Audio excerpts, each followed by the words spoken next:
Hi all, welcome to part 6 of my course for newcomers to the game. By the way, I have created a playlist of all these course modules on my YouTube channel at youtube.com/kingscrusher if you want to keep track of where all these videos are. So we're going to look in this lesson at the Enpassant rule. So how does this work? Well, one of the conditions for it to work is that you have a pawn on the 5th rank. So let's move the A pawn to the 5th rank as an example. Let's give black a token move like E5 and now A5. Now Enpassant is the French word meaning in passing. Now under the old rules of chess, before they changed, the pawns used to only move one square at a time, even from their original position on the second row. But then the rule was changed to allow a pawn to move immediately to 2 squares. So the B pawn, for example, if that moves 2 squares, now here you can invoke the Enpassant rule. Note you can only do it now and only now. For example, if you played any other move, then you can't play Enpassant next move. So say I played knight f3 and now black played d6. I can't play A takes B en passant. The only opportunity to play it is immediately after the opponent plays the pawn 2 squares. So now in this position A takes B6 en passant is possible. So you take that pawn diagonally as if the pawn had just moved 1 square. Now let's use another example, and this time with the B pawn from a white perspective. So say I move B4 and now another token move and now B5. Now Enpassant can work in 2 ways here. If black played A5, then there will be B takes A6 en passant. If C5, then B takes C6 en passant. Let's have a look. So that's possible.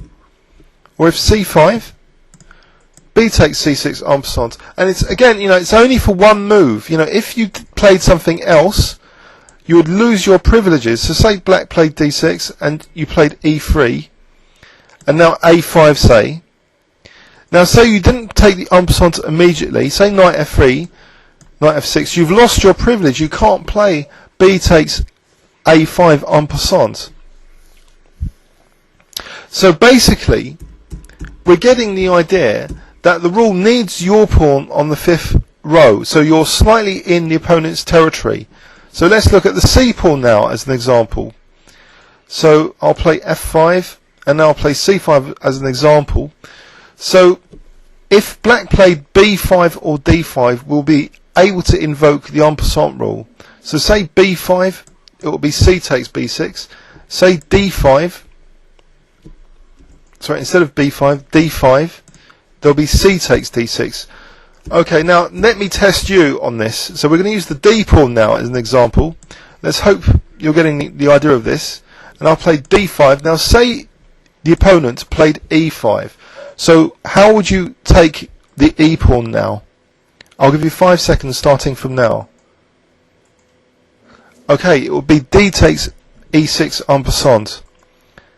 So basically, you're getting the idea now. The pawn is on the 5th row and the opponent's just moved the pawn 2 squares, and it's at this moment and this moment only, when it's your turn, that you have to take immediate advantage of the opponent's moving 2 squares in one go. So say you played instead C4 and the opponent played bishop G7, you can't now decide that you want to play D takes E6 en passant. Now let's flip the board and test you again. So we're going to play black now. So the opponent's played E4 and say as an example you played A6, not a very good move. E5, and now say you played D5, you'd have to acknowledge the fact that the opponent can play en passant here with E takes D6. So again, we're just looking at the position in reverse from the black's point of view.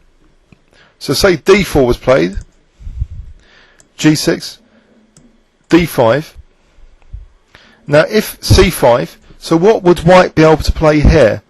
5 seconds starting from now. White would be able to play D takes C6 en passant. Another example to reinforce this. So say F4, C5, F5. Now I'm going to try and trick you, so I'm going to play knight c6 now, and e5. Now say white plays knight f3, I protect the pawn. Can white take en passant now? No, because he's missed his chance, because it was only immediately after this e5 was played that en passant is possible.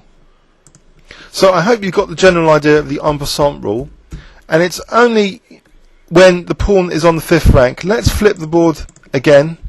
So only when the pawn is in the opponent's territory and the opponent plays a pawn from the initial position 2 squares forward, so then you can invoke the en passant rule.